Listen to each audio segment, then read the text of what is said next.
और सतगुरु रामपाल जी परमेश्वर जी की जय हो।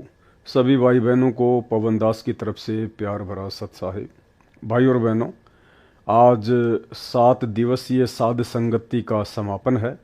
आज हमारा ये 8वां वीडियो है और जब जब भूल पड़े पुस्तक के ऊपर आप जी ने जितने भी वीडियो देखे हैं, उम्मीद करता हूँ आप भाई बहनों को परम पूज्य परमेश्वर सतगुरु रामपाल जी के आशीर्वाद से बहुत कुछ भक्ति मार्ग पर आगे बढ़ने के लिए, अपनी मर्यादाओं को बनाए रखने के लिए समझ में आया होगा। अब ये इसका 8वां पार्ट है और 8वां जो पार्ट है वो विशेषकर मर्यादाओं को लेकर है। सबसे पहले परमात्मा ने जो खुला पाठ होता है, अखंड पाठ होता है, उसकी कुछ मर्यादाएं होती हैं। पाठ करते समय पाठी ने किन किन बातों का ध्यान रखना होता है, कैसी कैसी शुद्धता और स्वच्छता का ध्यान रखना होता है। हालांकि हमारे ये कोई विशेष काम की नहीं है, क्योंकि ना हम कोई पाठ करते हैं, ना हम पाठ करने के अधिकारी हैं, ना हमें गुरुदेव भगवान का आदेश प्राप्त है, इसलिए ये हमारे कोई विशेष काम की नहीं है। लेकिन एक चीज़ आप और हम भाई बहनों ने देखनी है। देखो, पाठ किया जाता है आदरणीय गरीबदास जी महाराज जी की वाणियों का, और भाई और बहनों, उसी आदरणीय गरीबदास जी महाराज जी की वाणियों से, सदग्रंथ साहिब से चुन चुन कर वाणियां सतगुरु रामपाल जी परमेश्वर जी ने आप और हमें तीनों समय की आरती के लिए एक नित्य नियम पुस्तक बना कर दी हैं।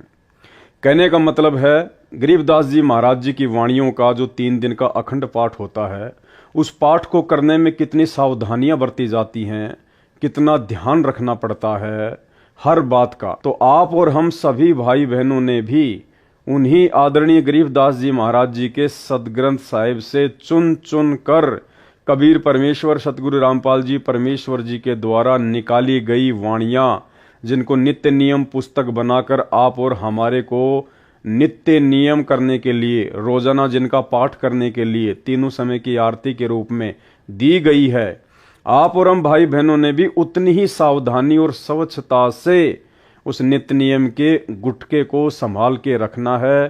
तीनों समय की आरती करते समय, उनका पाठ करते समय सावधानियां रखनी है, क्योंकि हम 13वें पंथ के पंथी हैं। परम पूज्य परमेश्वर सतगुरु रामपाल जी परमेश्वर जी के शिष्य और उनकी शिष्याएं हैं। आप और हमारे लिए वास्तव में यदि कोई ओरिजिनल सदग्रंथ साहिब है, तो पूज्य गुरुदेव जी के द्वारा तीनों समय की आरतियों का जो गुटका दिया गया है, जो छोटी सी भक्ति बोध पुस्तिका दी गई है, वो हमारे लिए वास्तव में सदग्रंथ साहिब है। यानी हमने कितनी सावधानी रखनी है, कितना महत्व देना है उस 3 समय की आरती के गुटके को और तीनों समय की आरतियों को।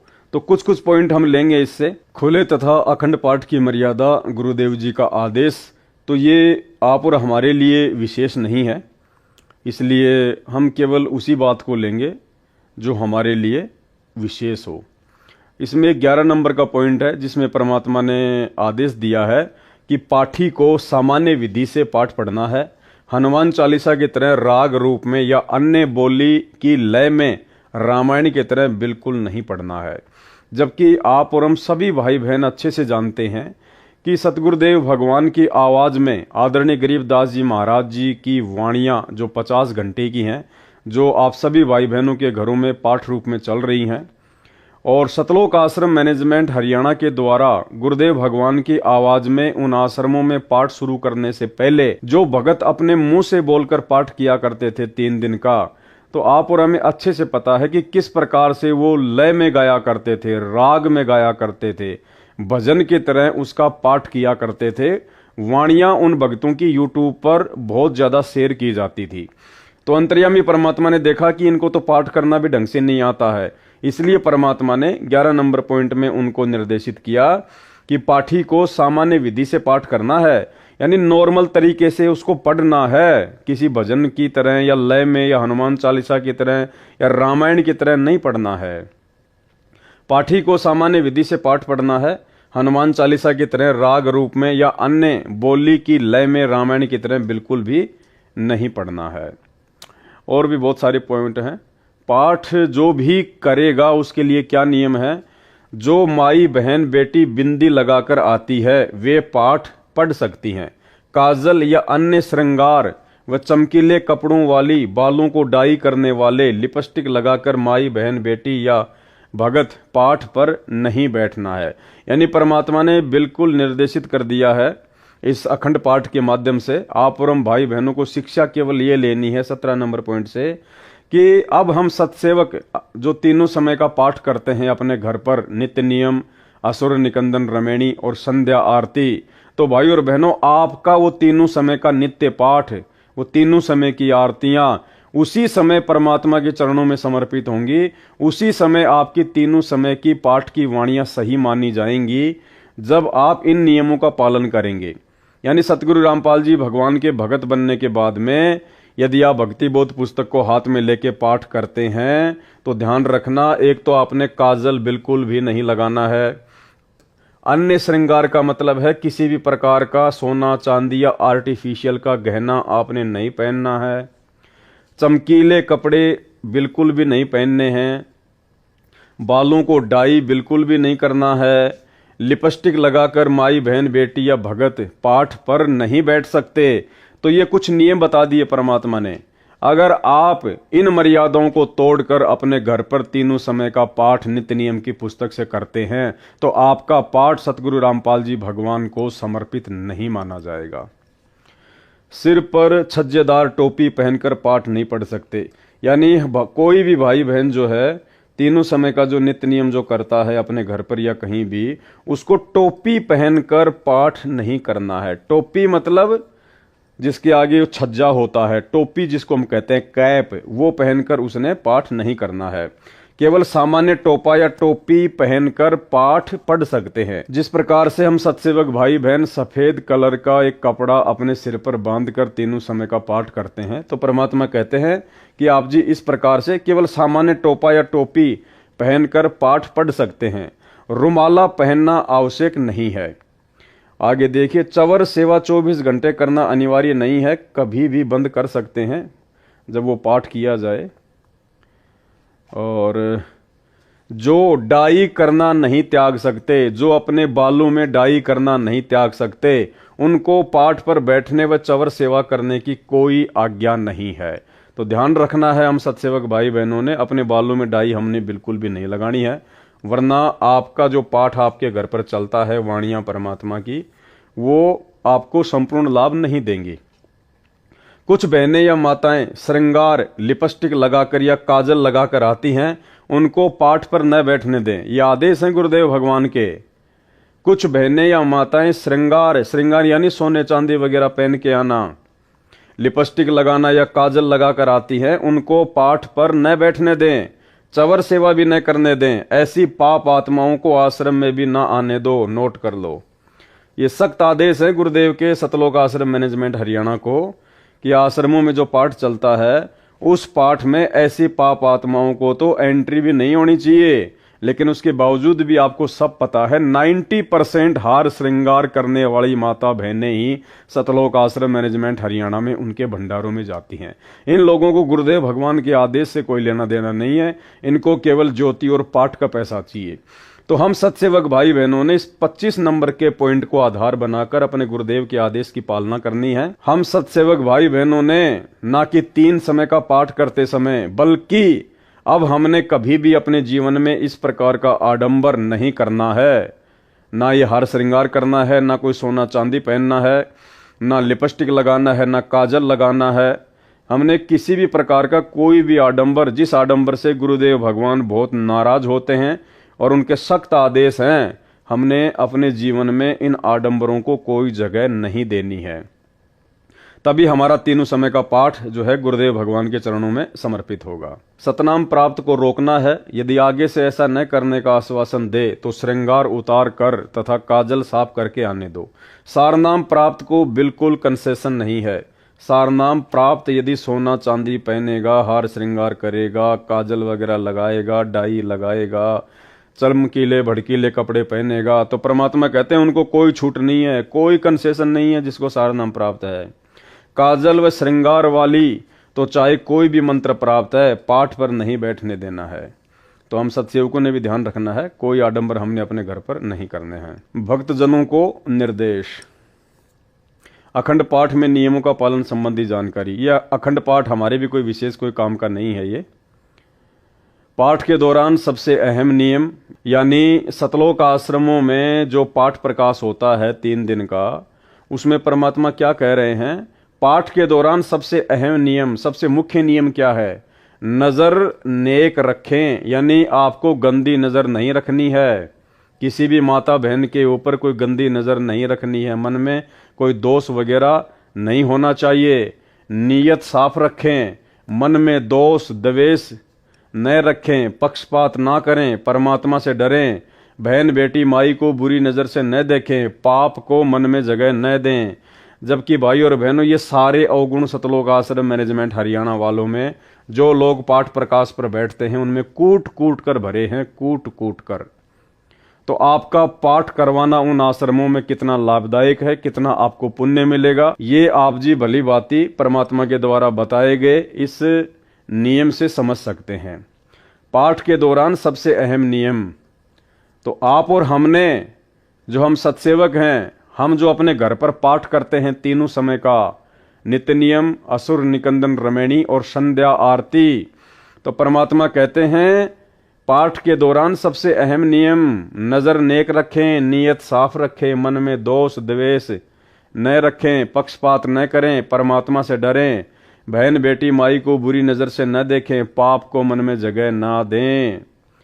तो सतलोक आश्रम मैनेजमेंट हरियाणा से जुड़े हुए भाई बहन जो उन आश्रमों में पाठ करवाते हैं, तो भाई आप जी भली बात इन लोगों के आचार विचार व्यवहार से ये 80 पेज का लेटर पढ़ के आपने देख लिया होगा इन नियमों के ऊपर ये लोग कितने खरे उतर रहे हैं। तो आपका पाठ बिल्कुल भी आपको वो लाभ नहीं देगा जो लाभ आदरणीय गरीबदास जी महाराज जी की वाणियों से आपको मिलना चाहिए।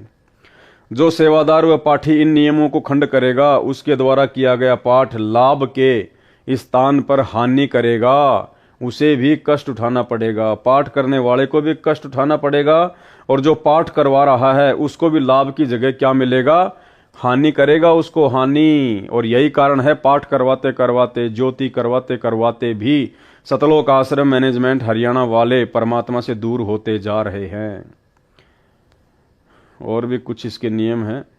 उसके बाद ये भक्ति मर्यादाओं को लेकर परमात्मा ने यहाँ पे कुछ बातें लिखी हुई हैं, और परमात्मा यही चाहते हैं कि मर्यादाओं में भगत रहना सीख जाए, भगत मर्यादाओं को निभाना शुरू कर दे, क्योंकि मर्यादाओं के बिना भक्ति हमारी जो है फल ही नहीं सकती, हमारी भक्ति सफल हो ही नहीं सकती। गुरुदेव भगवान कहते हैं कि भक्ति चाहे थोड़ी कर लो, लेकिन मर्यादा आपने पूर्ण निभानी पड़ेगी। तो कुछ नियम है ये सतनाम प्राप्ति के बाद में जो परमात्मा ने हमें बताए हैं। तो एक बार हम सभी भगत भाई बहन नियमों को रिपीट करेंगे, क्योंकि ये लास्ट का पार्ट चल रहा है, इसमें विशेषकर नियमों को लेकर ही परमात्मा ने जानकारी दी है। नोट: सत्यनाम प्राप्ति के लिए तथा प्राप्त करने के बाद आवश्यक नियम, जिनमें से एक भी नियम खंड नहीं करना। यदि निम्न नियमों का पालन नहीं कर सकते तो सत्यनाम ना लें। स्पष्ट कर दिया गुरुदेव ने, यदि आप इन तमाम नियमों का पालन नहीं कर सकते हैं तो आप जी सतनाम ना लें। उपदेश प्राप्त पुण्य आत्माएं परमात्मा के मार्ग पर चलती हैं, वह परमात्मा प्राप्ति के लिए यात्रा प्रारंभ करती हैं। यात्री बहुत ही कम सामान लेकर यात्रा करता है, अधिक भार उठाकर यात्रा करना संभव नहीं होता। जो सांसारिक परंपराएं हैं वे व्यर्थ का भार हैं, जो भक्ति मार्ग में यात्रा में बाधक हैं। इसलिए इस भार से मुक्त होने के लिए निम्न नियमों का पालन करना अनिवार्य है। सबसे पहला नियम क्या बताया परमात्मा ने? किसी के पैर नहीं छूने और न ही दूसरे को छूने देना है। यदि अचानक या मना करने पर भी कोई पैर छू लेता है तो उस स्थिति में नामखंड नहीं होता। आपने किसी को बद्दुआ या आशीर्वाद नहीं देना है, न ही इच्छा करके किसी से आशीर्वाद लेना है। कोई आपके सिर पर आशीर्वाद के लिए हाथ रखे तो आपने मना करना है, फिर भी कोई हाथ रख देता है तो आपका उपदेश सुरक्षित है। यानी आपने जानबूझकर किसी से आशीर्वाद नहीं लेना है, अपने सिर पर हाथ नहीं रखवाना है। यदि फिर भी कोई जबरदस्ती रख देता है और आपके यदि अंदर से ऐसी कोई इच्छा नहीं है कि ये मुझे कोई आशीर्वाद दे, तो परमात्मा कहते हैं ऐसी स्थिति में फिर आपका नामखंड नहीं होता है। परंतु आपने आशीर्वाद व बद्दुआ बिल्कुल नहीं देनी है, क्योंकि आशीर्वाद देने से आपकी भक्ति कमाई नष्ट हो जाती है। जैसे एक पहिए की ट्यूब से दूसरे पहिए की ट्यूब में हवा डालने से आपकी गाड़ी खड़ी हो जाएगी, आपको हानि हो जाएगी। एक उपदेशी बहन ने अपने अनुपदेशी भाई को स्वस्थ होने का आशीर्वाद दे दिया। भाई तो स्वस्थ हो गया, परंतु बहन इतनी अस्वस्थ हुई कि 1 महीना अस्पताल में रही। पुनः उपदेश लिया, अपनी गलती की क्षमा याचना करने पर ही वह स्वस्थ हो पाई। इसलिए सर्व से प्रार्थना है कि यह गलती ना करें। इसी प्रकार अन्य नियमों के खंड करने से आपकी राम नाम की गाड़ी में पंचर हो जाएगा, वह भी रुक जाएगी, अर्थात आप जी को हानि होगी। पूर्व समय में सती प्रथा एक परंपरा थी। जिस किसी का पति मर जाता था तो उसकी स्त्री को भी उसी मृत पति के साथ जिंदा जलाया जाता था, जो एक महाजालिम कर्म था। उस समय के मानव समाज ने उस कुरीति को मजबूरन मानना पड़ता था। किसी महापुरुष ने संघर्ष करके उस सती प्रथा को बंद कराया। समाज के रूढ़िवादी व्यक्तियों ने बहुत विरोध भी किया, परंतु प्रयत्न सफल हुआ, तो आज सर्व बहनें सुखी हैं। इसी प्रकार ये सर्व परंपराएं जानो जो मानव समाज पर भार हैं, इनको समाप्त करने से ही भार मुक्त हो सकेंगे तथा भक्ति मार्ग पर आसानी से चल सकेंगे। दूसरा नियम है, टीवी, कंप्यूटर तथा मोबाइल में फिल्म, सीरियल, मैच, कार्टून देखना तथा मोबाइल में वीडियो गेम आदि नहीं खेलना है। यानी किसी भी प्रकार का कोई गेम, कोई मैच, कोई कार्टून, कोई फिल्म, कोई धारावाहिक, कोई सीरियल, हम भगत भाई बहनों ने विशेषकर सतनाम प्राप्त करने के बाद गुरुदेव का विशेष आदेश है कि आपने ये गलती भूलकर भी नहीं करनी है। जो भाई बहन साथ संगति से जुड़ चुके हैं, भले उन्होंने संकल्प नाम दीक्षा ही ली है, उनके लिए तो सारे के सारे नियम लागू हैं। हमने किसी प्रकार की कोई भी कोताही नहीं बरतनी है, भले आपने संकल्प ही लिया है, भले आपको प्रथम नाम ही है, ठीक है। तो परमेश्वर कह रहे हैं कि हमने टीवी, कंप्यूटर तथा मोबाइल में फिल्म, सीरियल, मैच, कार्टून देखना तथा मोबाइल में वीडियो गेम आदि नहीं खेलना है। अब बताइए, इन आश्रमों में लोगों को नाम दीक्षा दिलाई जाती है, लोगों को सारे नियम समझाए जाते हैं। अब वो भगत भाई बहन जो उपदेश प्राप्त कर रहे हैं, जो सतनाम प्राप्त कर रहे हैं, वो कैसे इन नियमों का पालन करेंगे? जब नाम दीक्षा दिलाने वाले गुरुदेव के कलयुगी परिवार वाले, सतलोक आश्रम मैनेजमेंट हरियाणा वाले, जो स्वयं दुनिया के लिए बैडमिंटन का स्टेडियम बना के दे दिए, धनाना गांव वालों के लिए 50 लाख रुपए की लागत से बैडमिंटन का स्टेडियम बना दिया गया है। खुद गुरुजी का लड़का कबड्डी के मैच की टीम को 31,000 रुपए दे रहा है। तो बताइए भाई और बहनों, उन्हीं सतलोक आश्रम मैनेजमेंट वालों से उपदेश प्राप्त करने वाले भाई बहन आखिर कैसे गुरुदेव भगवान के इन नियमों का पालन करेंगे?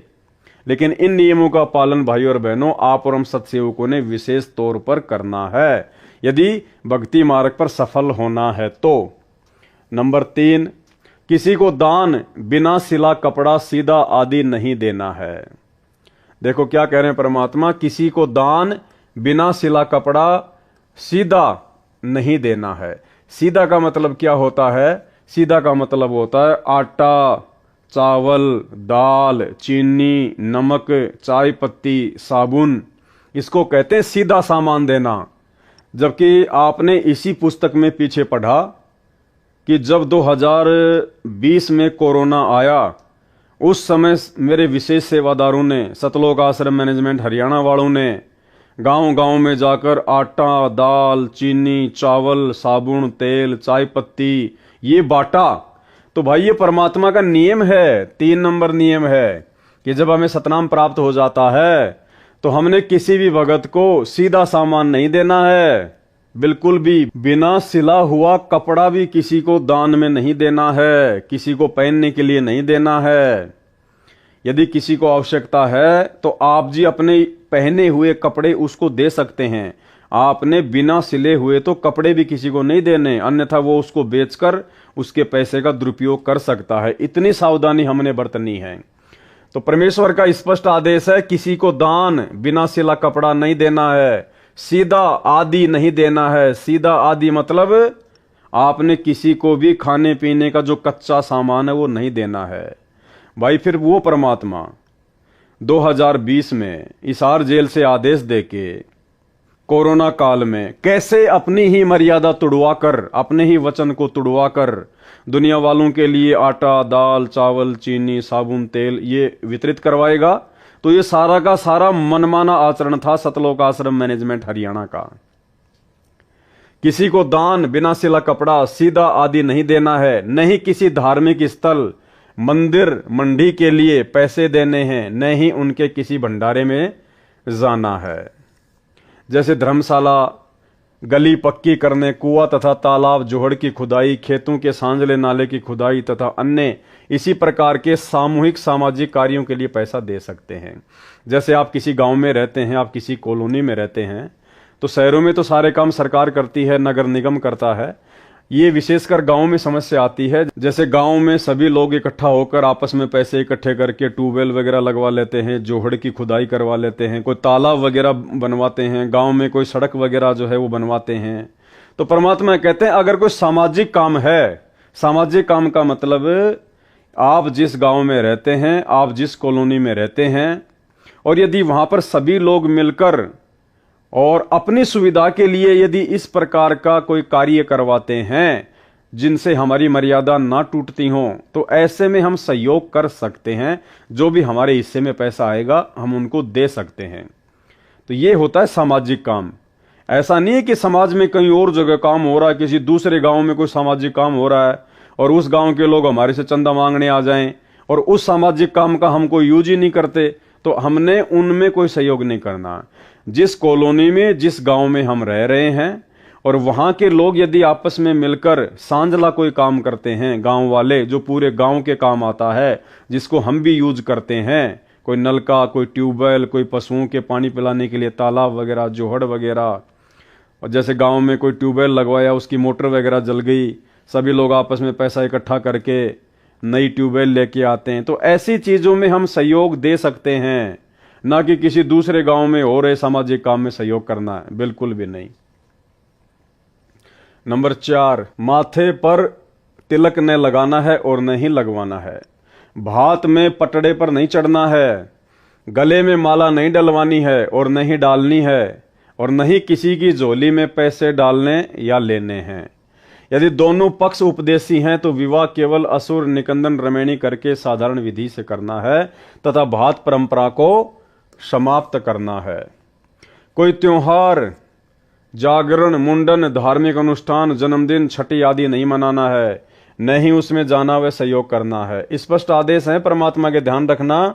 कोई भी त्योहार नहीं मनाना, किसी भी प्रकार के जागरण में नहीं जाना, हमने कोई मुंडन वगैरह नहीं करवाना, जैसे कोई मर जाता है या जैसे बच्चे का मुंडन करवाते हैं। धार्मिक अनुष्ठान चाहे किसी भी देवी देवता का, किसी भी रिश्तेदारी में क्यों ना हो, आड़ोस पाड़ोस में क्यों ना हो, बिल्कुल भी सहयोग नहीं करना। जन्मदिन चाहे पाड़ोस में क्यों ना हो, बिल्कुल नहीं जाना। चाहे घर में किसी काका, ताऊ, चाचा के बच्चे का जन्मदिन क्यों ना हो, हमने उस दिन स्पेशली उन लोगों के खाना नहीं खाना है, उसकी जन्मदिन पार्टी में नहीं जाना है, बिल्कुल भी। छठी, जैसे कोई बच्चा वगैरह हो जाता है, गांव वाले मिलकर ताश वगैरह खेलते हैं, हमने वो भी नहीं मनानी है, आदि नहीं मनाना है, न ही उसमें जाना व सहयोग करना है। ध्यान रखना इन बातों का। नंबर 6, किसी को दुआ या बद्दुआ नहीं देनी है। नंबर 7, किसी को good morning, good afternoon, good evening, good night आदि शब्द नहीं बोलने हैं। यदि कोई बोलता है तो उसे समय अनुसार केवल morning morning, evening evening, afternoon व नाइट नाइट 2-2 बार बोल सकते हैं। यानी हमने किसी भी आदमी को सुबह के समय गुड मॉर्निंग नहीं बोलना है। यदि सामने वाला गुड मॉर्निंग बोलता है तो हमने भी उनको गुड मॉर्निंग नहीं बोलना है। Number 8, happy birthday, happy new year तथा गुड बाय आदि शब्द नहीं बोलने हैं। यदि कोई आपसे बोलता है तो उसे धन्यवाद या थैंक यू बोल दें। क्या बोलो? धन्यवाद या थैंक यू। नंबर 9, सिखों को छोड़कर संत बाबा रूप में दाढ़ी ना हो। इसके ऊपर दास विशेष तौर पर वीडियो बना चुका है। इसमें परमात्मा का स्पष्ट आदेश है कि सिखों को छोड़कर, सिख कौन? जिन लोगों ने संत रामपाल जी से दीक्षा नहीं ले रखी है, उन सिखों को छोड़कर यदि सिख समाज का कोई भी व्यक्ति संत रामपाल जी से उपदेश लेता है तो संत या बाबा रूप में, यानी भगत रूप में या अन्य किसी बाबा रूप में उसने दाढ़ी नहीं रखनी है, ना सिर पर बाल रखने हैं, ना उसने पगड़ी वगड़ी पहननी है। यानी सिख समाज की जो परंपराएं हैं, यदि आप संत रामपाल जी से उपदेश ले रहे हैं तो आपने उन समस्त परंपराओं को, सिख समाज की परंपराओं को त्यागना है। नंबर 10, बहनों ने नेल पॉलिश और लिपस्टिक नहीं लगाना है। नंबर 11, परफ्यूम तथा सेंट आदि नहीं लगाना है, यानी किसी भी प्रकार का हमने ये फालतू के चौचले वगैरह नहीं करने हैं। अपने आप को बिल्कुल सिंपल तरीके से रखना है। 12, विवाहित बहनें केवल सिंदूर या बिंदी में से एक चीज लगा सकती हैं। नंबर 13, किसी अनुपदेशी का जूठा नहीं खाना है, यदि अनजान में खाया है तो समा होता है, भविष्य में ध्यान रखें।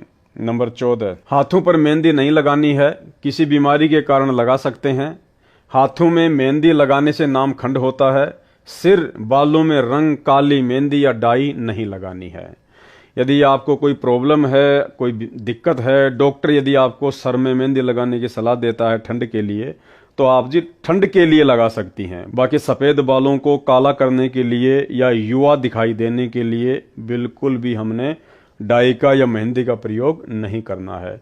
कहने का मतलब है साधु सोई जो सीधा चाल है, हमने किसी भी प्रकार का कोई आडंबर नहीं करना है। नंबर 15, शादी में जाते हैं तो पैसे, सगुन, वार फेरी, मुंह दिखाई पर पैसे नहीं देने हैं, यानी जो आडंबर लोग करते हैं वो हमने बिल्कुल भी नहीं करने हैं। विदाई के समय घर में नारियल नहीं फोड़ना है। कन्या विदाई के समय गाड़ी पर पानी डालना या सगुन के लिए धक्का लगाना अर्थात सगुन करना मना है। यानी जो भी आडंबर होते हैं परंपरागत शादी विवाह में, हमने बिल्कुल ध्यान भी नहीं देना उनकी तरफ, ना कोई सहयोग करना है। नंबर 16, किसी को किसी भी अवसर पर गिफ्ट देना मना है, यानी हमने कोई गिफ्ट वगैरह नहीं देना है। अगर कोई गिफ्ट दे तो कोशिश करनी है ना लो। अगर कोई पीछे से रख जाए या डाक या कोरियर द्वारा भेजे तो उसको रख लें। उनके उपलक्ष्य में कुछ रुपए दान आश्रम में कर दें। जब आपके गुरु आश्रम में हो उस समय कुछ रुपए, भाई क्या गिफ्ट लेके आया है, कितने रुपए का होगा, उसके उपलक्ष्य में कुछ रुपए आप जी अपने गुरु जी के हाथों में आश्रम में दान कर दें जब आपके गुरु आश्रम में हो। नंबर 17, परिवार में किसी की भी शादी हो तो परिवार के अन्य सदस्यों के लिए कपड़े आदि नहीं देने व नहीं लेने हैं, यानी हमने बिल्कुल भी लेन देन नहीं करना है, ना कपड़े का ना और किसी चीज का। कन्यादान रूप में कपड़े, गहने आदि नहीं देने हैं। रुपए भी इस उपलक्ष्य में देने हैं कि आपने वहां खाना खाया है, और बहन के घर जाते हैं तो इसी उद्देश्य से पैसे दे सकते हैं कि आपने वहां खाना खाया है या चाय आदि पी है। ये ध्यान रखें, यदि अधिक दान दे दिया तो आपकी बहन पर आपका ऋण न हो जाए तथा संस्कार ना जुड़ जाए, क्योंकि हम संस्कारवश यहाँ काल जाल में रह जाते हैं। यदि आप पैसा देना चाहें और बहन न लेवे तो दोनों ही भार मुक्त हो जाते हैं। यदि बहन, बुआ जी आदि उपदेशी हैं तो उनको चाहिए कि वह पैसा, रुपया, कपड़ा, आभूषण कदापि ना ले। प्यार से कहे कि आपने कह दिया, हमने मान लिया, ऐसे शिष्टाचार से मना करना है। 19 नंबर, स्कूल में गायत्री मंत्र बोलते समय ओम शब्द नहीं बोलना है, क्योंकि जिसे गायत्री मंत्र कहते हैं यह यजुर्वेद के अध्याय 36 का मंत्र 3 है। मूल पाठ में ओम मंत्र नहीं है। जो गायत्री मंत्र बोला जाता है ओम भूर्भुवस्सुवः, तो गुरुदेव कह रहे हैं कि शुरुआत में उसमें ओम मंत्र नहीं है, वो यजुर्वेद अध्याय 36 का मंत्र 3 है। मूल पाठ में ओम मंत्र नहीं है। वेद परमात्मा की अनूठी देन है, इसमें वृद्धि या कटौती करना परमात्मा का अपमान है, लाभ के स्थान पर हानि ही होती है। इसलिए इस मंत्र के साथ ओम नहीं बोलना है। यजुर्वेद के अध्याय 36 मंत्र 3 अर्थात कथित गायत्री मंत्र मात्र परमात्मा की महिमा का एक मंत्र है। इसे पढ़ने से परमात्मा के गुणों का ज्ञान होता है। जैसे बिजली की महिमा कहीं लिखी हो तो उसको कविता बनाकर गाते रहने से बिजली के गुणों का ज्ञान तो हो जाता है, परंतु बिजली का लाभ नहीं मिल सकता। लाभ तो बिजली का कनेक्शन लेने से ही मिलेगा। इसी प्रकार यजुर्वेद अध्याय 36 मंत्र 3 जिसको गायत्री मंत्र बताकर जाप करने को कहते हैं वह व्यर्थ है, क्योंकि यह मंत्र तो परमात्मा की महिमा का ज्ञान कराता है, परमेश्वर के गुणों अर्थात लाभ को बताता है। वह लाभ अधिकारी संत से सत्यनाम व सारनाम की दीक्षा प्राप्त करके अर्थात कनेक्शन लेकर ही प्राप्त हो सकते हैं। यजुर्वेद अध्याय 36 मंत्र 3 अर्थात गायत्री मंत्र की आवृत्ति करने से नहीं, फिर भी कोई अज्ञानी व्यक्ति विद्यार्थियों को विवश करे तो ओम शब्द का उच्चारण न करें। स्कूल में यदि आपके बच्चों को गायत्री मंत्र बोलने के लिए विवश किया जाता है तो अपने बच्चों को बता दें कि बेटा शुरू में ओम मत बोलना, बाकी आगे का मंत्र बोल लिया कर। गायत्री मंत्र का भूर्भुवस्व से ही उच्चारण प्रारंभ करें। ओम एक अक्षर को न लगाएं। अध्यापकों को चाहिए कि यजुर्वेद अध्याय 36 मंत्र 3 की अपेक्षा संत गरीबदास जी महाराज जी की वाणी से मंगलाचरण विद्यार्थियों से बुलवाएं। गायत्री मंत्र से कई गुना लाभ होता है, परंतु सतनाम तथा सारनाम बिना सब व्यर्थ है। नंबर 20, मुर्दे के अंतिम संस्कार में लकड़ी डाल सकते हैं, कंधे पर या अन्य साधन द्वारा शव को ले जा सकते हैं। 21, मुर्दे पर एक से अधिक कफन नहीं डालना है। यदि आपसे पहले किसी ने कफन डाल रखा है तो आपने कफन नहीं डालना है, क्योंकि कफन केवल एक ही होता है। अगर पहले कफन डाल रखा है फिर किसी ने एक से अधिक ज्यादा कफन डाला है तो नाम खंड होता है। नंबर 22, शादी में खाना खा सकते हैं, ये मानकर पैसे दे सकते हैं कि आपने यहां भोजन खाया है। नंबर 23, यदि दोनों पक्ष उपदेशी हैं तो पीलिया देना, छुचक देना बंद करना है। एक पक्ष अनुपदेशी है तो केवल 2-2 जोड़ी कपड़े केवल जच्चा व बच्चे को देने हैं। नंबर 24, नौकरी पर ऑफिस में जब कोई रिटायर होता है तो ऑफिस में सभी आपस में पैसे इकट्ठे करके उसे गिफ्ट तथा पार्टी देते हैं। ऐसा कर सकते हैं, इसमें थोड़ा बहुत दे सकते हैं, लेकिन उपदेशी ने कतई नहीं लेना है। 25, घर में जब बहन आती है तो उसे कपड़े व पैसे नहीं देने हैं। अगर बहन या बेटी अनुपदेशी है तो बहुत कम 1 या 2 जोड़ी कपड़े दे सकते हैं। बच्चों के लिए खाने पीने का सामान भी दे सकते हैं। और अगर जब बहन के घर जाते हैं तो साथ में बच्चों के लिए फल मिठाई आदि लेकर जा सकते हैं। 26, स्कूल में विदाई पार्टी के समय बच्चे पैसे दे सकते हैं। 27, यदि गौशाला की कमेटी रजिस्टर्ड है तो रुपए दे सकते हैं। यदि रजिस्टर्ड नहीं है तो चारा आदि दे सकते हैं। 28, शादी की मिठाई कोई घर में लेकर आए तो और कुछ शादी के नाम के कार्ड के साथ मिठाई लाते हैं तो हृदय से मना करें। फिर भी कोई रख जाए तो खा सकते हैं। उसके बदले में कुछ रुपए आश्रम में दान कर दें, आप पर भार नहीं रहेगा। उपदेशी भगत ने समाज में किसी के विवाह में भी भोजन खा रखा है, उसके लिए विवाह के दिन से कुछ दिन बाद मिठाई व भोजन करवा सकते हैं। यह छूट केवल एक बार है, आगे से विवाह में मिठाई बनाने की परंपरा बंद है। सामान्य भोजन बनाएं। नंबर 29, भगत भाई आपस में उधार सामान एक दूसरे से ले सकते हैं, और अगर आपस में एक दूसरे के घर आते जाते हैं तो बच्चों के लिए खाने पीने का सामान ले जा सकते हैं। नंबर 30, भाई या बहन की आर्थिक स्थिति कमजोर हो तो आर्थिक या अन्य मदद उधार रूप में कर सकते हैं। बहन को चाहिए कि उस पैसे को लौटाएं जिससे उस पर भार नहीं बनेगा। यदि बहन या भाई धन लौटाने में असमर्थ है तो भाई कभी बहन पर तथा बहन भाई पर पैसे लौटाने का दबाव ना बनाए। 31, लड़की की शादी में माता पिता अपनी लड़की को 4 जोड़ी कपड़े दे सकते हैं, पैसे नहीं। अगर लड़के की शादी में लड़की वाले बगैर नाम वाले हैं और वो अगर जबरदस्ती अपनी लड़की को कुछ देना चाहें तो इसी प्रकार लड़की की शादी में लड़के वाले अनुपदेशी कुछ मांग करें तो स्पष्ट मना कर दें, बिल्कुल नहीं लेना देना है। 32, जिन लड़कियों का विवाह होता है वे जिन कपड़ों को पहनकर विवाह मंडप अर्थात रमणी में बैठे उन्हीं कपड़ों में अपनी ससुराल जाए, अन्य पोशाक न बदले। किन्हीं परिस्थितियों में बदलने पड़े, जैसे मिट्टी लग जाए, गीली हो जाए या अन्य कारण से खराब हो जाए तो बदल सकते हैं, अन्यथा नहीं। सुनने में आया है कि कुछ बहनें रमणी में विवाह के समय सामान्य पोशाक पहनती हैं, बाद में तड़क भड़क वाली पोशाक पहनकर ससुराल जाती हैं। वह मर्यादाओं के विरुद्ध है। विवाह के समय जैसी भी नई या पुरानी पोशाक पहन रखी है उसी को पहनकर ससुराल में जाएं। अन्य या उपरोक्त परिस्थितियों में पोशाक बदली जा सकती है। नंबर 33, आपके द्वार पर कोई भिक्षुक आता है या कहीं बाजार में आपसे कोई भिक्षा मांगता है तो उसे पैसे ना दें, खाना खिला दें। यदि उसको वस्त्र की आवश्यकता है तो वस्त्र बिना सिला न दें, पुराना या नया सिला हुआ कपड़ा दें। कंबल चादर भी पुराना दें, नहीं तो अधिकतर भिक्षुक शराबी कबाबी हैं, नए कपड़ों को बेचकर शराब आदि नशीली वस्तुओं का प्रयोग करते हैं, वह दोष दान करने वाले को भी लगेगा। एक श्रद्धालु ने कहा कि यह अच्छा सा नहीं लगता कि भिक्षुक को रुपए न दें, आत्मा नहीं मानती। उसके लिए उत्तर, एक उदाहरण यह है कि एक भद्र पुरुष ने एक भिखारी को 100 रुपए की भिक्षा दी। पहले वह भिक्षुक पाव शराब पीता था, अपनी पत्नी व परिवार को परेशान करता था। उस दिन 100 रुपए प्राप्त होने के कारण उस भिखारी ने आधा बोतल शराब पी ली। शराब के नशे में अपनी पत्नी को पीट डाला। उस भिखारी की पत्नी ने बच्चों समेत आत्महत्या कर ली। उस जेंटलमैन के 100 रुपए के दान ने एक परिवार को उजाड़ दिया। इसका दोष दानकर्ता को है।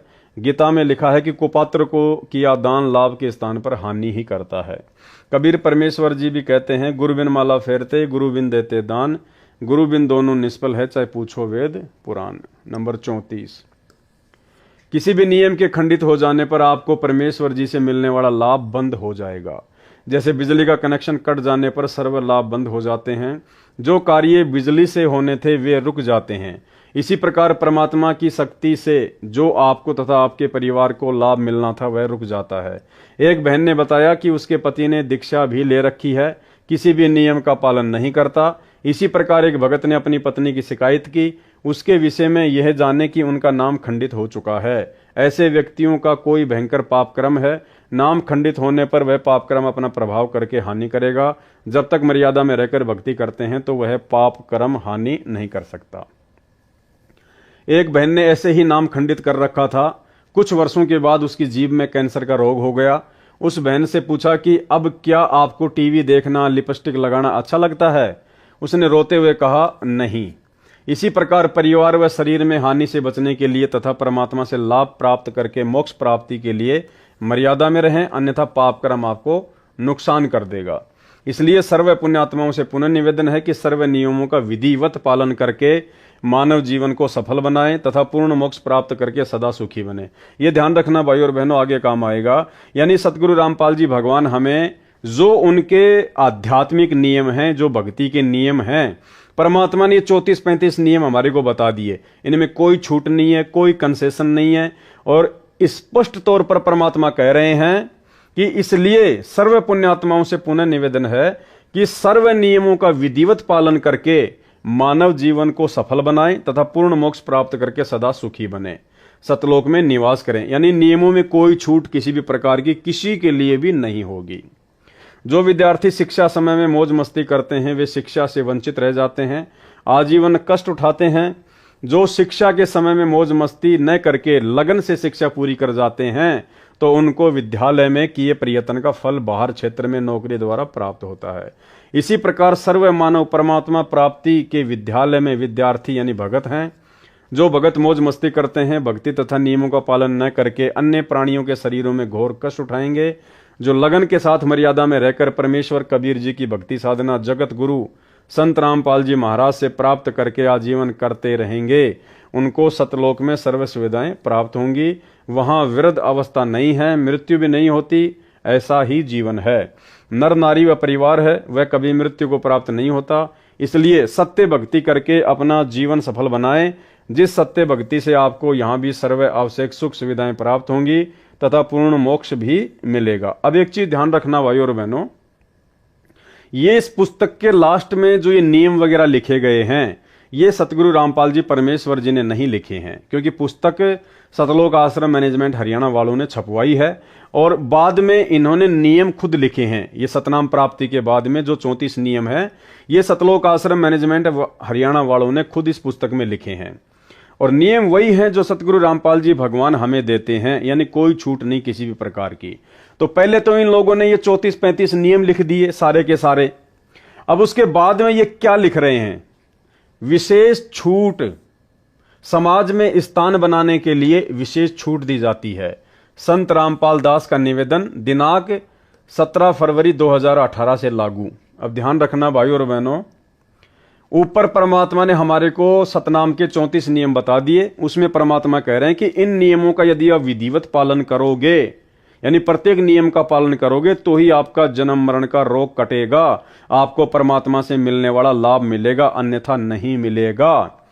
अब फिर वो परमात्मा समाज में विशेष स्थान बनाने के लिए कैसे छूट देगा नियमों में? ये देखिए इसी पुस्तक में लिखा हुआ ये विशेष छूट समाज में स्थान बनाने के लिए। अरे हमने अभी भी समाज वालों से ही भाईचारा निभाना है क्या? इतना ज्ञान समझा दिया, 30 साल कम नहीं होती है। गधे को गीता पढ़ाओ वो भी बैकुंठ जाने को तैयार हो जाए। अब 30 साल बाद में संत रामपाल जी नियमों में छूट देंगे और वो भी समाज में स्थान बनाने के लिए। अब 30 साल बाद भी भक्तों को समाज में स्थान चाहिए क्या? तो ये सतलोक आश्रम मैनेजमेंट हरियाणा का काल प्रेरणा से मनमाना आचरण है, संगत को भक्ति मर्यादाओं से नीचे गिराने के लिए। क्योंकि दो ही शक्ति हैं, दयाल और काल। दयाल ने 28 साल से ज्ञान दिया, नियम बताए, कोई छूट नहीं दी। और काल सतलोक आश्रम मैनेजमेंट हरियाणा वालों में कुप्रेरणा करके, क्योंकि भक्ति का आधार है नियम मर्यादा। अगर आप मर्यादा में नहीं हैं, नियम नहीं निभाओगे, तो आपकी भक्ति लाख जन्म भी सफल नहीं हो सकती, चाहे आप किसी भी संत की शरण में क्यों ना हो। तो ये विशेष छूट कौन देगा? सतगुरु रामपाल जी परमेश्वर जी तो नहीं देंगे ना। कभी हमने उनके 28 वर्षों के सत्संगों में कभी सुना कि बच्चों आपको थोड़ी बहुत में छूट दे रहा हूं नियमों में, आपको समाज में स्थान बनाने के लिए, अपने रिश्तेदारियों में स्थान बनाने के लिए मैं आपको छूट दे रहा हूं। पहले भक्ति सौदागर पुस्तक चलती थी ज्ञान गंगा से पहले, तो एक सत्संग में परमात्मा ने कहा कि भाई हमने इस भक्ति सौदागर पुस्तक के शुरू में सारे नियम लिख दिए हैं, अगर इस आश्रम की तरफ मुंह करो तो पहले नियम पढ़ के आना, अगर ये नियम निभा सको तो नाम दीक्षा लेना आके, नहीं तो अपने घर बैठे रहना। आप खुद सतगुरु रामपाल जी परमेश्वर जी के मुख कमल से सुन लीजिए, 2010 का यह सत्संग है। कहते नकबे सर नकबा बनी पैर थी हार हमेल, 1-1 लाख के गहने पहरा करती, आज वो सुंदरी से कुतिया बनी देख साहिब के खेल। तो पुण्यात्मा, ये इन बातों से डर लगना चाहिए। इन बातों से डर लगने लगेगा, मालिक में रुचि बनेगी और भजन करने को दिल करेगा।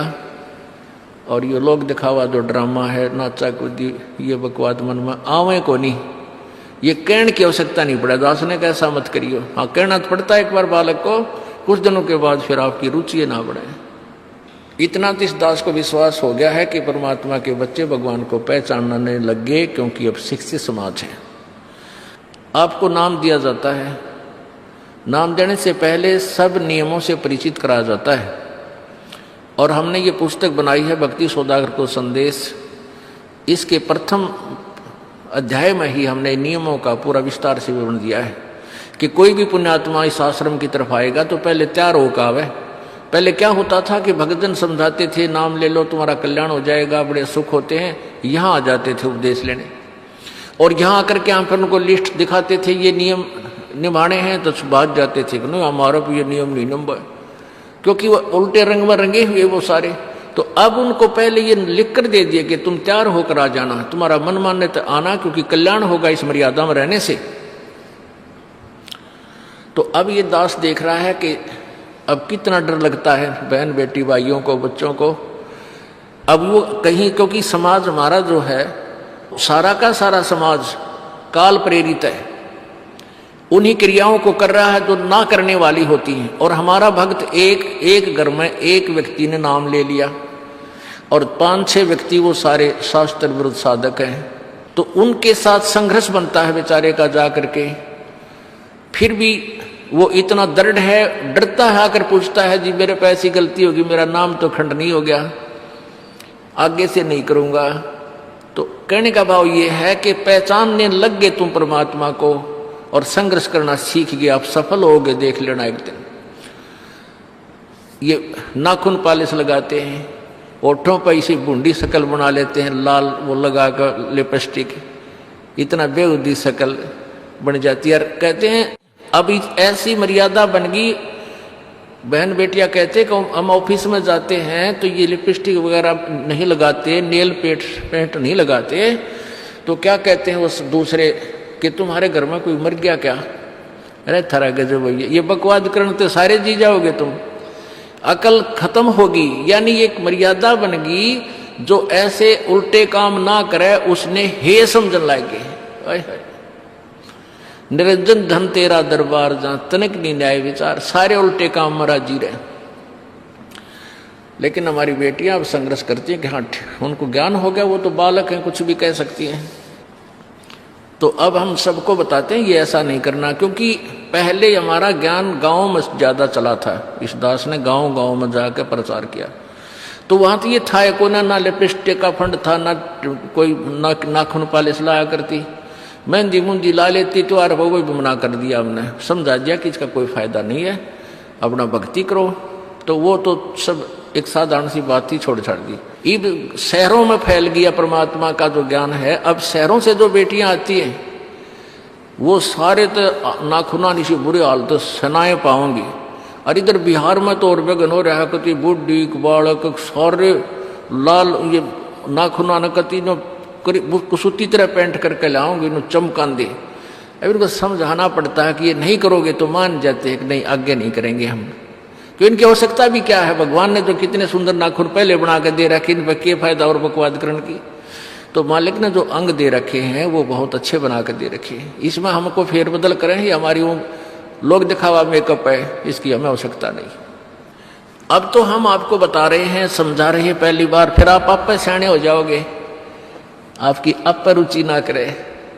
जैसे नानक साहब कहते हैं, ना जाने काल की कर डारे किस विध डल जा पासा वे, जिना के सरते मौत खड़क दी उनानू के डांसा वे। अब प्रसंग था कि साध मिले साड़ी शादी होंगी और बिछड़ जा दिलगिरी वे, अख दे नानक सुनो जहाना ये मुश्किल हाल फकीरी वे। अब बताओ भाई और बहनों, इस वीडियो को सुनने के बाद में क्या आप ये यकीन करेंगे कि ये विशेष छूट समाज में स्थान बनाने के लिए सतगुरु रामपाल जी परमेश्वर जी ने दी होगी? जिस परमेश्वर ने 2010 में ही कह दिया था कि अगर इन नियमों को निभा सको तो नाम दीक्षा लेने के लिए आना, इस आश्रम की तरफ मुंह करना, तो फिर कैसे आज वो परमात्मा समाज में स्थान बनाने के लिए हमें छूट देगा? भाड़ में जाओ ये समाज। मीराबाई ने क्या कहा था, भाई कोई गुंडी को चाहे बूंदी कहो मेरी सुरत राम में लागी। लोक लाज मर्याद जगत की तिनकियों जो तोड़ बगावे, जब कोई राम भगत गति पावे। और परमात्मा कहते हैं लोक लाज ना कीजिए, निर्भय हो रहिए, जय मन चावे राम को तो दासा तन धरिए। तो फिर वो परमात्मा कैसे समाज में स्थान बनाने के लिए छूट देगा? और कौन है वो मंदबुद्धि भगत, कौन है वो महाअज्ञानी भगत जिसको समाज में विशेष स्थान की चाहत है? तो ये सारा का सारा काल का षड्यंत्र है। सतगुरु रामपाल जी भगवान की इन्होंने यहां पर मोहर लगा दी, जबकि गुरुदेव भगवान ने तो इस पुस्तक के 71 पेज पर ही अपना संदेशा समाप्त कर दिया। लास्ट में 2 लेटर लिख के सतलोक आश्रम मैनेजमेंट हरियाणा वालों के लिए, उसके बाद में सारे नियम वगैरह सतलोक आश्रम वालों ने खुद लिखे हैं। तो ये हमारे पूज्य गुरुदेव सतगुरु रामपाल जी परमात्मा का आदेश बिल्कुल भी नहीं हो सकता। हमारे परमात्मा ने कभी भी अपने नियमों में किसी को कोई छूट नहीं दी है। जब परमात्मा ने भक्ति की शुरुआत में किसी को छूट नहीं दी तो आज तो 28 साल हो गए, कैसे छूट देगा परमात्मा? अब क्या छूट दी है भाई और बहनों, देखना यही काल का सबसे बड़ा षड्यंत्र है। इस पुस्तक को पढ़ने के बाद में और ये नियम पढ़ने के बाद में कि विशेष छूट समाज में स्थान बनाने के लिए विशेष छूट दी जाती है, तो इन नियमों को पढ़ने के बाद में क्या क्या छूट दी गई है, वो 34 नियम कौन निभाएगा? प्रथम मंत्र के 11 नियम कौन निभाएगा? कोई नहीं निभा पाएगा, क्योंकि मन को तो जगह चाहिए बकवाद करने के लिए, और ये बकवाद करने के लिए जगह सतलोक आश्रम मैनेजमेंट हरियाणा ने दे दी। कितना बड़ा षड्यंत्र है भगत समाज के साथ। क्या छूट दी है इन लोगों ने काल प्रेरणा से? नंबर 1, लड़की की बिना नाम वाले परिवार में शादी होती है और ससुराल वाले आन उपासना के लिए, किसके लिए? देवी देवताओं की पूजा के लिए, आन उपासना के लिए। यदि किसी बहन बेटी की जगत वालों में शादी होती है, किसी भगत की उपदेशी बेटी की यदि जगत वालों में शादी होती है और ससुराल वाले यदि आन उपासना के लिए मजबूर करते हैं, जैसे उनके देवी धाम पर उनके साथ जाने के लिए, वहां पर धोख लगाने के लिए यानी दंडोत करने के लिए उन देवी देवताओं को कहते हैं, तो उपदेशी बेटी उनके साथ सैर सपाटा जानकर चली जाए। ये लो जी छूट दे दी कि वो उपदेशी बेटी उनके साथ में सैर सपाटा समझकर चली जाए, जैसा वे कहें करती रहें। देवताओं को भोग लगाओ, हाँ जी लगा दो। देवताओं को दंडवत करो, हाँ जी कर दिया। देवताओं को ये नारियल चढ़ाओ, हाँ जी चढ़ा दिया, क्योंकि छूट दे दी। जैसा वे कहें करती रहें, परंतु मंत्र अपना जाप करती रहें। मतलब मेरे को कोई कहे कि तूने शराब पीनी है और मैं शराब पीता रहूं और मंत्र अपना जाप करता रहूं, तो क्या हो जाएगा काम मेरा? देखो कैसी बेहुद्दी बातें लिखी हुई हैं। ये गुरुदेव भगवान के आदेश हो सकते हैं क्या? परमात्मा काल की गोद में बैठाएगा अपने बच्चों को? क्या कह रहे हैं? आन उपासना के लिए अगर मजबूर करते हैं तो करो। अरे गुरुदेव क्या कहते हैं कि 100 वर्ष सतगुरु की पूजा और एक दिन आन उपासी, वो अपराधी आत्मा फिर पड़े काल की फांसी। तो ये काल की फांसी में डाला जा रहा है भक्तों को। कितना बड़ा धोखा किया जा रहा है, कितना बड़ा षड्यंत्र काल का। उपदेशी बेटी उनके साथ सैर सपाटा जानकर चली जाए, जैसा वे कहें करती रहें, परंतु मंत्र अपना जाप करती रहें। यदि वहां कोई तिलक लगाता है तो लगवा लें, तुरंत उतार दें। अगर कोई आपके माथे पर तिलक लगाता है तो कह रहे हैं लगवा लो और उसके बाद तुरंत उतार दो। यानी कोई शराब पीता तो पी लो, तुरंत बाथरूम करके आ जाओ, काम खत्म। यदि हाथ के नाला धागा बांधता है तो बंधवा लो और बाद में तोड़ के फेंक दो। दारू पी लो और बाद में बोतल को तोड़ के फेंक दो। ये है इनके कहने का मतलब। तो ये है नंबर 1 टोटल काल का षड्यंत्र, भक्तों की मर्यादा तुड़वाने का षड्यंत्र। इसलिए दास कह रहा है भाई और बहनों, सतलोक आश्रम मैनेजमेंट हरियाणा पूरी तरह से काल का मुख्य एजेंट है धरती पर। पूरी तरह से काल प्रेरित है भक्तों को बर्बाद करने के लिए, भक्तों की भक्ति का सत्यानाश करवाने के लिए काल ने इन लोगों को स्पेशली नीचे उतार रखा है संत रामपाल जी के पंथ में। तो अब आप खुद विचार कर लेना इस 1 नंबर के घटिया नियम को पढ़कर। नंबर 2 क्या छूट दी है? यदि किसी त्योहार पर भोजन बनाने के लिए कहें तो बना दें, उसे खा भी लें, परंतु भोग वाला ना खाएं। यदि भोग लगाकर सब भोजन में मिलाते हैं तो उसे ना खाएं, अपना भोजन अलग निकालें या भिन्न बना लें। नंबर 3, भात के समय यदि किसी उपदेशी को जाना पड़े तो पटड़े पर चढ़ने से बचें। यदि मजबूरी है तो कोई बात नहीं। जबकि सतनाम के नियम में गुरुजी स्पष्ट कह रहे हैं कि आपने भात में पटड़े पर नहीं चढ़ना है, तिलक नहीं लगवाना है, माला नहीं डलवानी है। और यहां क्या छूट दे दी गई? भात के समय यदि किसी उपदेशी को जाना पड़े तो पटड़े पर चढ़ने से बचें। यदि मजबूरी है तो कोई बात नहीं। ये लो जी, अब बताओ, नहीं करना है और कर भी लो, नहीं करना है और कर भी लो, फिर वो 34 नियमों का मतलब क्या रह गया? उन 34 नियमों में तो स्पष्ट रूप से मना कर दिया गया और यहां छूट दे दी गई, तो फिर वो 34 नियमों का मतलब क्या रह गया फिर? नंबर 4, यदि कोई माला डालता है तो उसे हाथ में पकड़ लें, यदि डाल दी जाए तो तुरंत निकाल लें। नंबर 5, यदि किसी अधिकारी या राजपद प्राप्त भगत को कोई उद्घाटन रस्म करनी पड़े तो अनिच्छा से एक ड्रामा समझकर करें। नंबर 6, यदि सरकारी कर्मचारी या अधिकारी का या प्राइवेट नौकर को या पुत्र वधु व पत्नी को निषेध वस्तु लेने के लिए आदेश होता है तो बचें। निषेध वस्तु यानी शराब, मांस, बीड़ी, गुटखा। किन किन को? यदि सरकारी कर्मचारी, कोई सरकारी नौकरी करता हो, कोई चपड़ासी हो, कोई बाबू हो या कोई और कोई नौकर हो, अधिकारी का या प्राइवेट नौकर को या पुत्र वधु व पत्नी को निषेध वस्तु लेने के लिए आदेश होता है तो बचें। यदि मजबूरी है तो ला सकता है। देखो, अगर आपके घर में आपका ससुर अनुपदेशी है और आप उसकी जो है पुत्र वधू हैं, और आपका ससुर या आपका जो पति है वो शराबी है, वो आपको अगर शराब लाने के लिए कहे, आपका बाप अनुपदेशी आपको कहे कि बेटा जा दारू की बोतल लेके आ, नहीं तो घर में नहीं रहने दूंगा, तो क्या कह रहे हैं सतलोक आश्रम मैनेजमेंट हरियाणा वाले? यदि मजबूरी हो तो ला सकता है, जैसे शराब, सिगरेट लाने, मांस बनाने, फौज में या होटल में या कहीं नौकर को व विवाहित बहनों को सास ससुर पति आदि आदेश दें तो मजबूरी मानकर दुखी मन से परमात्मा से क्षमा मांग कर करें। भाई मर्यादा रैंक आ गई। आप जहां नौकरी कर रहे हैं वो भी शराब ला के दे सकते हैं, बीड़ी ला के दे सकते हैं, मांस बना के दे सकते हैं। आपके घर में आपका पति, आपका ससुर अनुपदेशी है, आपको मांस बनाने के लिए कहता है बना दो, शराब लाने के लिए कहता है ला दो, उसका पैक बनाने के लिए कहता तो उसका पैक बना दो, गुटखा बीड़ी लाने के लिए गए तो ला दो। अरे फिर मर्यादा रह कहां गई भाई? क्या मतलब फिर भक्ति का? फिर क्यों नियम दिए संत रामपाल जी ने?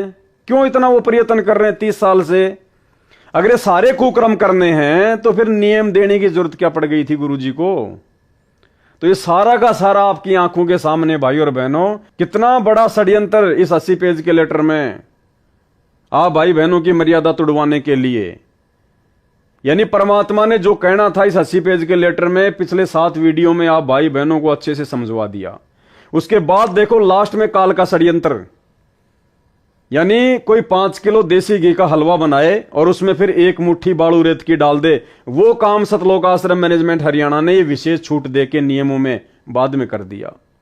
क्या आपने कभी अपने गुरुदेव के मुख से सुना, किसी भी सत्संग में सुना कि बच्चों आपको नियमों में छूट दी जा रही है? तो देख लो आपकी आंखों के सामने है भाई और बहनों। यानी आप बीड़ी भी ला सकते हैं, सिगरेट भी ला सकते हैं, मांस भी पका सकते हैं, देवी देवताओं को धोख लगा सकते हैं, भोग लगा सकते हैं, कोई नियम मर्यादा नहीं है, कुछ भी कर सकते हैं आप, जैसे दूसरे पंथों में चलता है वो काम हो गया। इसलिए दास कह रहा है इन आश्रमों में केवल इन लोगों को पैसा चाहिए ज्योति पाठ का, भगत जाओ भाड़ में, भक्ति जाओ भाड़ में, मर्यादा जाओ भाड़ में। ये हैं काल के एजेंट। एक बार दोबारा पढ़ लो। यदि सरकारी कर्मचारी या अधिकारी का या प्राइवेट नौकर को या पुत्र वधू व पत्नी को निषेध वस्तु लेने के लिए आदेश होता है तो बचें। यदि मजबूरी हो तो ला सकता है, जैसे शराब, सिगरेट लाने, मांस बनाने, फौज में या होटल में या कहीं नौकरों को, विवाहित बहनों को सास ससुर पति आदि आदेश दें तो मजबूरी मानकर दुखी मन से परमात्मा से क्षमा मांगकर करें। कुछ दिन में परमात्मा अड़चन समाप्त कर देगा।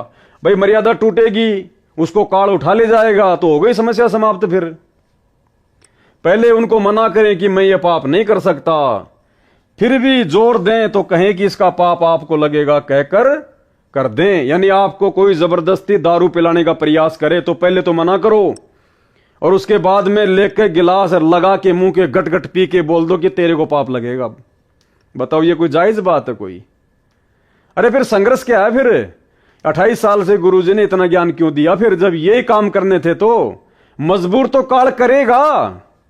इसलिए भाई और बहनों, सतलोक आश्रम मैनेजमेंट हरियाणा वालों को, माता बहनों को कोई कहीं दिक्कत नहीं है, क्योंकि सब इन्हीं नियमों पे चलते हैं। इसलिए ना उनका कोई घर में कोई संघर्ष है, ना उनका समाज में कोई संघर्ष है, क्योंकि आश्रम में आते हैं तो वो भगत बन जाती हैं, भगतमती बन जाती हैं। जब अपने गांव वापस जाती हैं, अपने समाज में वापस जाती हैं, रिश्तेदारियों में जाती हैं, तो वहां पे वो जगत वाली की तरह बन जाती हैं। वो जैसा कहते हैं वैसा वो करने लग जाती हैं। तो उनको संघर्ष करने की आवश्यकता नहीं है। ये संघर्ष तो सत्सेवक कर रहे हैं, सत्सेवक है। इसलिए दास कहता है कि भाई केवल सत्सेवक ही परमात्मा के हीरे मोती लाल हैं, बाकी सब काल के जीव हैं, काल के जीव। तो बताओ कोई मर्यादा बची नहीं, फिर भक्ति क्यों कर रहे हैं भाई? भक्ति सफल होगी कैसे? अरे डॉक्टर ने आपके कैंसर का ऑपरेशन कर दिया और कैंसर के रोगी को डॉक्टर ने कह दिया भैया तेरे को मीठा बिल्कुल भी नहीं खाना, तेरे लिए जहर समान है, ध्यान रखना इस बात का। और फिर डॉक्टर नीचे लिख दे कि विशेष छूट, अगर कोई तुझे दबाव दे तो तू मीठा खा लेना। तो बताओ वो डॉक्टर है क्या? वो डॉक्टर हो सकता है क्या? वो मरीज का वो हितैषी हो सकता है क्या? जब कैंसर के ऑपरेशन के बाद में उसने नियम दे दिया कि मीठा नहीं खाना भाई, नहीं तो मरेगा। एक तरफ तो ये कह रहा है और नीचे फिर कह रहा है विशेष छूट दे रहा हूं मैं तेरे को, खा लेना मीठा, कोई दिक्कत नहीं है। तो फिर क्या मतलब फिर नियम का? तो ऊपर तो सतगुरु रामपाल जी परमेश्वर जी ने जो नियम बताने थे वो उन्होंने बता दिए अपने फाइनल, और सतलोक आश्रम मैनेजमेंट हरियाणा हमारे को छूट दे रहा है। तो ये हमारा दुश्मन है, ये मैनेजमेंट है, ये काल का एजेंट है, काल प्रेरणा से हो रहा है सारा काम ये। नंबर 7, यदि सैनिक या सिपाही को गोली मारने का आदेश होता है तो मना ना करे, क्योंकि वह दोष आदेश करने वाले को लगता है। उसकी नौकरी यही है, रण में शहीद हुए सैनिक व सिपाही को स्वर्ग प्राप्ति होती है। भैया हम संत रामपाल जी के भगत हैं, हमारे को स्वर्ग नहीं चाहिए, हमारे को सतलोक चाहिए। तो गोली मारने वाला कहां जाएगा? स्वर्ग में जाएगा। और दूसरी बात भैया, जब राजा इब्राहिम सुल्तान को ज्ञान हुआ ना तो उसने अपना राज्य त्याग दिया था, राज्य कि मुझे तो भक्ति करनी है, बाढ़ में जाओ, ये इंद्र जैसा राज्य। हाँ भाई 30-40 हजार की नौकरी के लिए खाली स्वर्ग में जाओगे क्या? ये आप लोग स्वयं सोच लेना। नंबर 8, विशेष परिस्थिति में बालों में रंग कर सकते हैं। देखो जी, हर प्रकार की छूट दे दी। ऊपर तो गुरुजी कह रहे हैं कि जो डाई करता है उसको तो पाठ पे भी मत बैठने दो, जो बालों में मेहंदी लगाता है उनको तो आश्रम में एंट्री भी मत दो। और यहां क्या कहा जा रहा है, विशेष परिस्थिति में बालों में रंग कर सकते हैं, हर्बल वाला यानी आयुर्वेद वाला। नंबर 9, कई बेटियों बहनों को बिगड़ी परिस्थितियों में कार्यालय में लिपस्टिक लगाने के लिए मजबूर किया जाता है। उनके लिए छूट दी जाती है कि कार्यालय में जाते समय लगा लें, पहन लें तथा छुट्टी के बाद तुरंत उतार दें। कोशिश करें न लगाएं तो अच्छा है, यह स्वास्थ्य के लिए भी हानिकारक है। बताओ, लगा भी सकते हैं और नहीं भी लगाना है। और ये ऑफिस में कार्यालयों में काम करने वाली बहन बेटियों के लिए जो उपदेशी हैं, उसी सत्संग में सतगुरु रामपाल जी भगवान ने कह रखा है कि हमारी बेटियां संघर्ष करती हैं।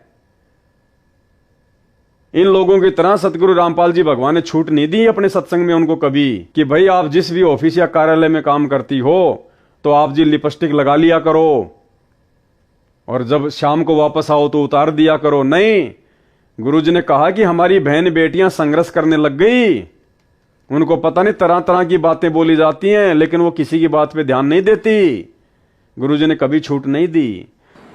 ये नाखून पॉलिश लगाते हैं, ओठों पर इसी बूंदी शक्ल बना लेते हैं, लाल वो लगा कर लिपस्टिक, इतना बेहुदी शक्ल बन जाती है। कहते हैं अब ऐसी मर्यादा बन गई, बहन बेटियां कहते हैं कि हम ऑफिस में जाते हैं तो ये लिपस्टिक वगैरह नहीं लगाते, नेल पेंट नहीं लगाते, तो क्या कहते हैं उस दूसरे कि तुम्हारे घर में कोई मर गया क्या?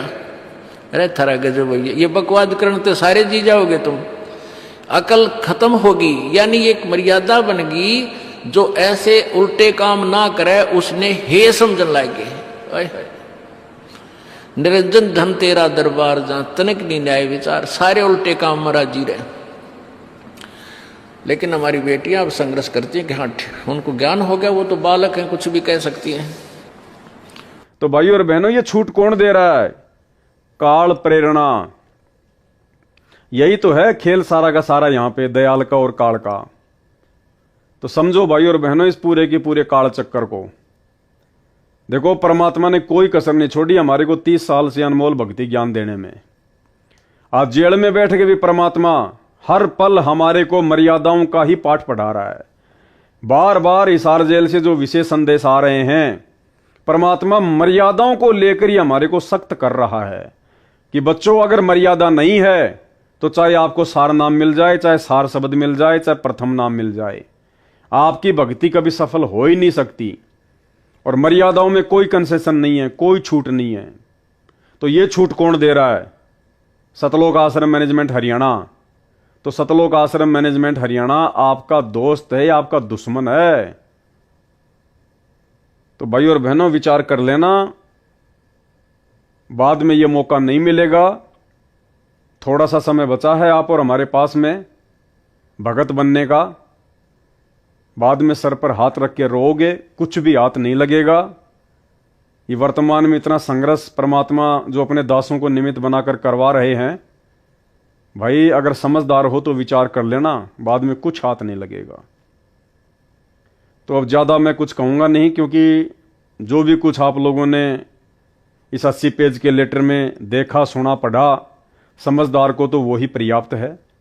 बाकी मूर्खों के आगे कितना ही चिल्लाते रहो, कितना ही भौंकते रहो। जो अपने गुरुदेव भगवान के 30 साल के इतने सत्संग करने के बाद भी, उनके इतने प्रयत्नों के बाद भी नहीं समझे और उसी सतलोक आश्रम मैनेजमेंट हरियाणा रूपी गंदगी में सड़ रहे हैं, वो भाई मुझ पवन दास के ज्यादा उपदेश देने से क्या समझेंगे? तो जो समझदार थे वो तो समझ चुके हैं, क्योंकि परमात्मा कहते हैं ज्ञान का और गाम का तो चमका सा ही होता है, बाकी भैंस के आगे कितनी बीन बजा लो कोई असर नहीं पड़ना है। तो हम सत्सेवक भाई बहनों ने सतर्क हो जाना चाहिए हर प्रकार से। आप लोगों के मन में किसी भी प्रकार की कोई शंका, कोई डाउट नहीं होना चाहिए कि वास्तव में साध संगतियां परमात्मा का विशेष मिशन है। साध संगतियों से जुड़े रहकर और पूर्णतया मर्यादा में रहकर भक्ति करने से ही हम गुरुदेव के दिल में विशेष जगह बना पाएंगे, सतलोक के लिए अधिकारी बन पाएंगे। अन्यथा इस प्रकार की ड्रामेबाजी, नियमों में छूट, दुनिया भर की अड़ंगेबाजी जो 2014 के बाद सतलोक आश्रम मैनेजमेंट हरियाणा स्वयं भी करता है और संगत से भी करवा रहा है, भाई इस प्रकार की बकवादों से परमात्मा नहीं मिलेगा, असंख्य जन्म नहीं मिल सकता। तो आज की वीडियो में केवल इतना ही। 80 पेज का लेटर कंप्लीट हुआ। परमात्मा जी का विशेष तौर पर हम धन्यवाद करेंगे कि परमेश्वर ने हम सबको धैर्य दिया, सद्बुद्धि दी परमात्मा ने, जो उनके आशीर्वाद से ये 8 पार्ट कंप्लीट हो पाए। और आगे उम्मीद करेंगे, प्रार्थना करते हैं कि परमेश्वर हमें थोड़ी बहुत सेवा इसी प्रकार से ज्ञान आधार से एक दूसरे भगत भाई बहनों के साथ साथ संगति की देते रहें, ताकि हमारा विश्वास दृढ़ रहे और गुरुदेव भगवान के हिसार जेल से बाहर आने तक हम लोग भक्ति पर जीवित रह सकें। तो सभी भाई बहन सतगुरु रामपाल जी भगवान का धन्यवाद करें, सभी भाई बहन परमात्मा का जयकारा करें। बंदी छोड़ सतगुरु रामपाल जी परमेश्वर जी की जय हो।